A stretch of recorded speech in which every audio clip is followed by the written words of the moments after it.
बऱ्याचदा कुत्रे चावलेत, मांजरे चावलेत आणि सगळ्यात भीतीदायक जी होतं ते दॅट वॉज अ हॉर्स. म्हणजे एका घोड्याने मला चावलं होतं. ॲनिमल्सला पण चष्मा लागतो का? ॲज अ पेट ओनर पेटच्या डोळ्यांची काळजी घ्यायला काय करायला पाहिजे?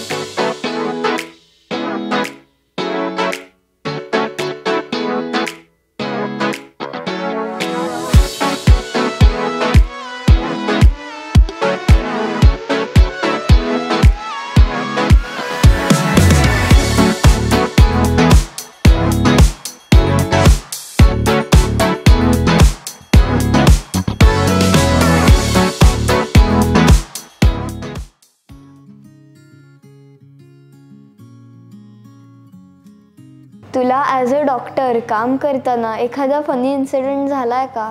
एखादा नाही, बरेच झालेत. कारण आमचे जे पेशंट्स असतात ते आम्हाला कोऑपरेट अजिबात करत नाहीत आणि त्यांना पटवून द्यायला लागतं की ठीक आहे आम्ही तुम्हाला मदत करतो आहे. सो एक मांजर आलं होतं आमच्याकडे सर्जरी करायला आणि त्याच्या जे कॅरियर होतं त्याच्यातनं बाहेर काढल्या त्याने ती टोणकनी उडी मारली आणि पळून गेलं. पळून नाही गेलं, म्हणजे मांजर असेल तर आम्ही सगळे दरवाजे सगळे बंद करून टाकतो, कारण मांजर कुठेही पळून जाऊ शकतं. सो नशिबाने ते त्याच खोलीमध्ये होतं, पण ते अशा ठिकाणी जाऊन बसलं की त्याला बाहेर काढायला तिकडनं बाहेर काढेच तो आमचे साधारणपणे 2 ते 3 तास त्याच्यामध्ये गेले. So that was one of it. नंतर आम्ही इंटर्नशिप असते, बॅचलर्स झाल्यानंतर इंटर्नशिप करायला लागते, ज्याच्यामध्ये सगळे जे यंग डॉक्टर्स असतात, ॲस्पायरिंग डॉक्टर्स, ते सगळे वेगळ्या गावागावांमध्ये जाऊन तिथे राहतात आणि मग तिथल्या प्राण्यांना ट्रीट करतात. आणि हे साधारणपणे आमची 6 महिन्याची असते इंटर्नशिप. सो त्या इंटर्नशिपमध्ये आम्हाला वॅक्सिनेशन करायला लागलं होतं सगळ्या गावागावांमध्ये जाऊन प्राण्यांना. आणि जे भारतीय आपले जे गायी असतात आणि भारतीय बैल असतात, म्हणजे विदेशी नाही, भारतीय, सो त्यांना इतकी प्रचंड त्यांची ॲजिलिटी असते की ते कुठूनही उड्या मारून जाऊ शकतात. म्हणजे एवढे मोठे प्राणी असतात पण ते टणाटण उड्या मारून कुठूनही निघून जाऊ शकतात. सो आम्ही एका प्राण्याला वॅक्सिनेशन करायला गेलो आणि त्यांनी जवळजवळ एक 10 फुटाच्या ही होती भिंत होती, त्यांनी त्याची दोरी तोडली आणि तिकडनं उडी मारून पळून गेला. सो अशा बऱ्याच गोष्टी होतात आणि देर ऑल रिलेटेड टू, म्हणजे त्यांना कळत नाही ना आम्ही त्यांना मदत करायला आलो आणि आम्ही तिथे जाऊन त्यांना इंजेक्शन देणार असतो. सो ऑब्व्हियसली त्यांना ते पटत नाही आणि अशा गोष्टी होतात. ॲनिमल्सला अंधारात कसं काय दिसतं आणि त्यांना पण आपल्यासारखे सेमच कलर दिसतात का?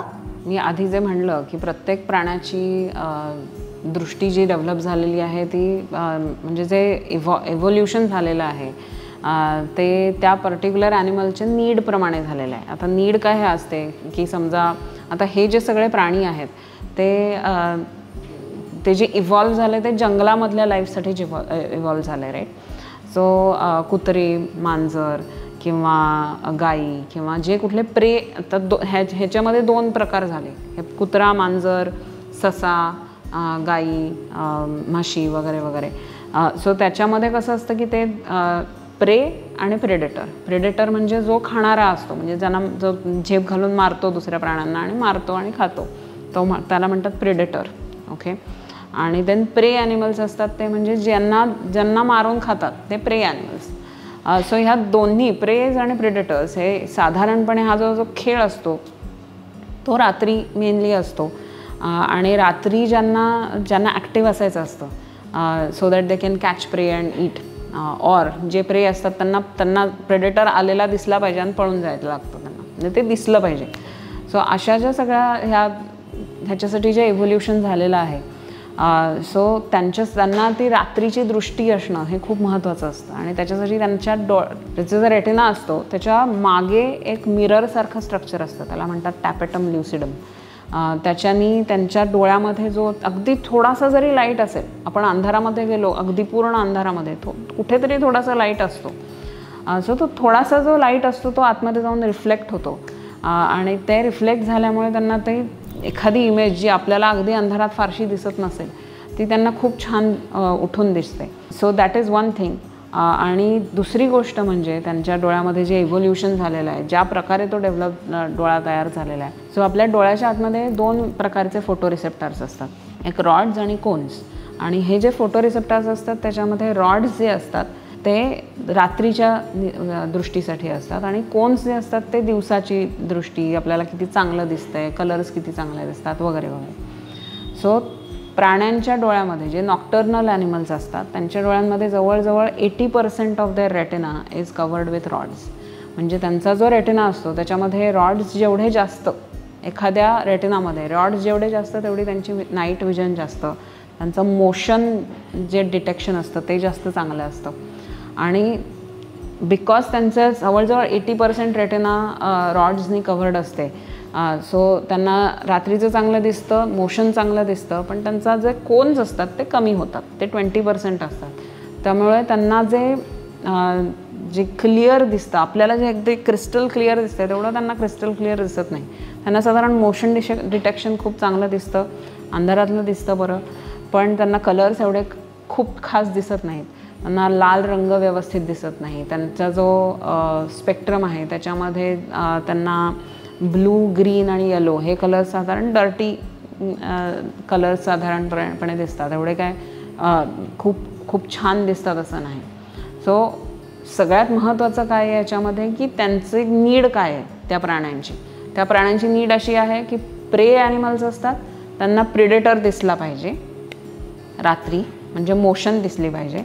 आणि प्रिडेटर्स असतात त्यांना हे दिसलं पाहिजे की कुठे एखादा छोटा प्राणी आहे तर त्याच्यावर झेप घालून आपण पटकन त्याला पकडून घ्यावं. सो अशा प्रकारे ही त्यांची दृष्टी डेव्हलप झालेली आहे. ॲज अ पेट ओनर पेटच्या डोळ्यांची काळजी घ्यायला काय करायला पाहिजे? सो मोस्टली प्राण्यांच्या डोळ्यांना खूप काही व्हायलाच पाहिजे असं काही नाही आणि त्याची काही स्पेसिफिक काळजी घ्यायलाच पाहिजे असं काही नाही.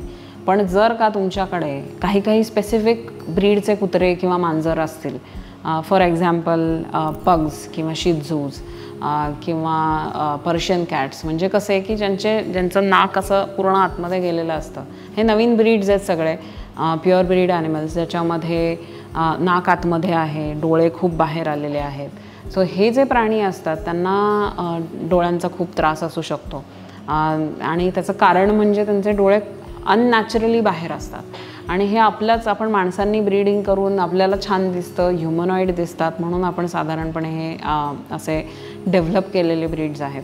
पण त्याच्यामुळे काय होतं की त्यांचे डोळे खूप बाहेर असतात, त्यांना लागतं, त्यांना जखमा होतात, त्यांना ड्राय आय म्हणून कंडिशन खूप कॉमनली होते आणि त्या ज्या जखमा होतात त्या पटकन बऱ्या होत नाहीत, मग त्यात खूप आतमध्ये इन्फेक्शन होतात आणि मग ते डोळे अगदी खराब होऊ शकतात. दुसरी महत्त्वाची गोष्ट म्हणजे जर का प्राण्यांच्या डोळ्यामधनं पाणी येतं आहे किंवा अननॅचरली अनयुज्युअल डिस्चार्ज येतो आहे, म्हणजे डोळ्यातनं घाण येणं किंवा डोळा बारीक करतो आहे किंवा डोळ्याला असं खाजवायचा प्रयत्न करतो आहे, अशा गोष्टी काहीही दिसल्या तर आयडियली तुमच्या जर का आजूबाजूला व्हेटनरी ऑफ्थॅल्मॉलॉजिस्ट असतील तर त्यांच्याकडे घेऊन यायला पाहिजे. नाही तर तुमचे जे व्हेट असतील, जे रेग्युलर व्हेट असतील त्यांच्याकडे जायला पाहिजे.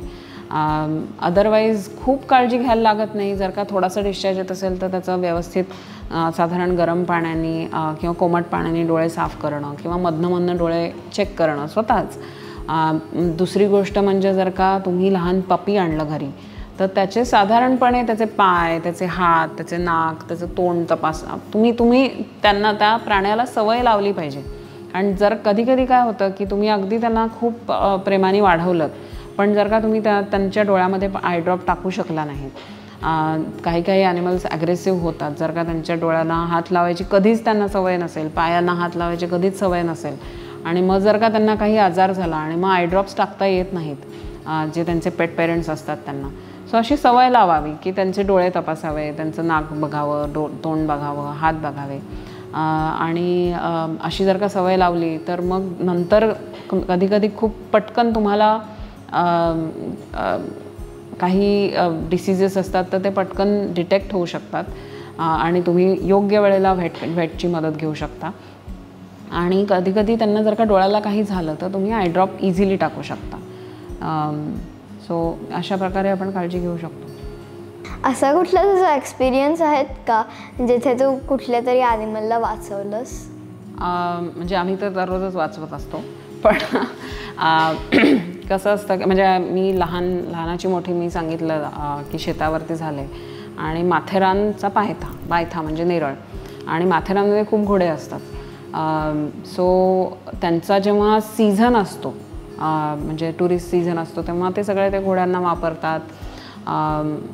आणि कधी कधी काय होतं की समजा एखाद्या प्राण्याला खूप जास्त लागलं असेल किंवा खूप खराब झालं असेल, काही इन्फेक्शन झालं असेल, आणि जर का त्यांचे जे ओनर्स असतात त्यांना जर का त्यांची काळजी घेता आली नाही तर ते सोडून देतात नेरळच्या पायथ्याशी. आणि मग नेरळच्या पायथ्याशी आम्हाला बरेचसे असे काही कधी कधी असे जे खेचर म्हणतात किंवा पोनीज असतात ते चरताना दिसतात. सो तसं असताना मी एकदा कॉलेजमधनं परत येत होते आणि रस्त्याच्या साईडला एक पोनी होता आणि त्याच्या पायाला इतकी मोठी जखम झाली होती की त्याला चालता येत नव्हतं.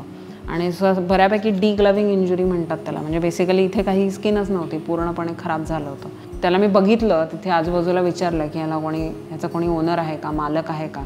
सो कोणीच मालक नव्हतं. मग मी माझ्या वडिलांना फोन केला आणि त्यांना सांगितलं की टेम्पो पाठवून द्या. आणि मग त्यांनी ऐकलं माझं.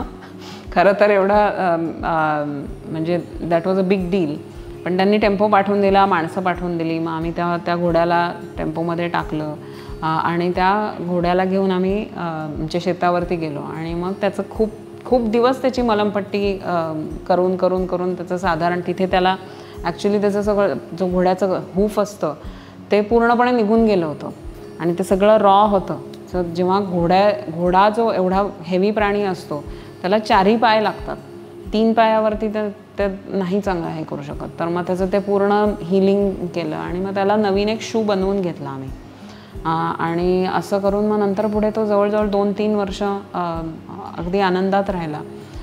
आणि मग नंतर ही पास्ट अवे, कारण तो बऱ्यापैकी म्हातारा होता. पण तेवढ्या वर्षांमध्ये त्याचं आयुष्य चांगलं गेलं. ज्यांना तुझ्यासारखं ॲनिमल्सच्या डोळ्यांचं डॉक्टर बनायचं आहे त्यांना तू काय मेसेज देशील? सो ॲनिमलच्या डोळ्यांचे डॉक्टर म्हणजे व्हेटनरी ऑफ्थॅल्मॉलॉजिस्ट ही भारतामध्ये तरी अतिशय रेअर गोष्ट आहे. आपलं जे द आय व्हेट जे क्लिनिक आहे ह्याच्यामध्ये आपलं हे पहिलं असं प्युअरली ऑफ्थॅल्मॉलॉजी क्लिनिक आहे किंवा प्युअरली वन स्पेशलिटी क्लिनिक आहे. जे व्हेटनरी ऑफ्थॅल्मॉलॉजिस्ट बनायचं आहे ते व्हेटनरी ऑफ्थॅल्मॉलॉजिस्ट बनणं हे खूप पुढची स्टेप आहे. त्याच्यासाठी आधी तुम्हाला व्हेटनरी डॉक्टर बनायला लागतं आणि व्हेटनरी डॉक्टर बनल्यानंतर तुम्हाला एखादा मास्टर्स करायला लागतं. मास्टर्समध्ये म्हणजे क्लिनिकल सब्जेक्ट असतात, त्याच्यामध्ये व्हेटनरी सर्जरी असतं, मेडिसिन असतं, गायनेकॉलॉजी असतं आणि बरेच वेगळे मास्टर्सचे प्रोग्राम्स असतात. पण जेवढं तुम्ही क्लिनिकल सब्जेक्ट घ्याल तेवढं चांगलं.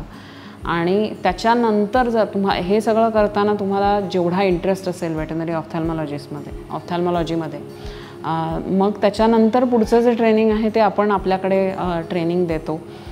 जर का तुम्हाला बाहेर जाऊन करायचं असेल तर बाहेर पण बरेच वेगळे प्रोग्राम्स अवेलेबल असतात. पण जे भारतामध्ये शिकलेले जे डॉक्टर्स असतात त्यांना बाहेर जाऊन काही करायचं असलं की बऱ्याच स्टेप्स असतात आणि त्या पार करून पण तुम्ही पुढे जाऊ शकता. अल्टिमेटली हे जे प्रोफेशन आहे व्हेटनरी ऑफ्थॅल्मॉलॉजी हे खूप अपकमिंग प्रोफेशन आहे आणि आता जसं लोकांकडे जास्तीत जास्त लोकांकडे प्राणी यायला लागलेत, ते आपले जे पेट्स असतात त्यांना अगदी आपल्या लहान बाळासारखं सांभाळतात आणि त्यांच्या डोळ्यांना काही प्रॉब्लेम झाला किंवा त्यांना जर का काही सिरियस प्रॉब्लेम झाला so they seek व्हेटनरी specialist help. आणि ह्याच्यामध्ये हे अपकमिंग फील्ड असल्यामुळे तुम्हाला definitely there is a lot of scope. तुम्हाला जर का इंटरेस्ट असेल तर you can always contact us at the I weight. तुम्हाला जर का पुढचं काही ट्रेनिंग करायचं असेल तर ऑल द बेस्ट. जी एक प्रथा आहे, आम्ही येणाऱ्या सगळ्या गेस्टचा ऑटोग्राफ घेतो, तसं तुमचा पण देशील का? शुअर.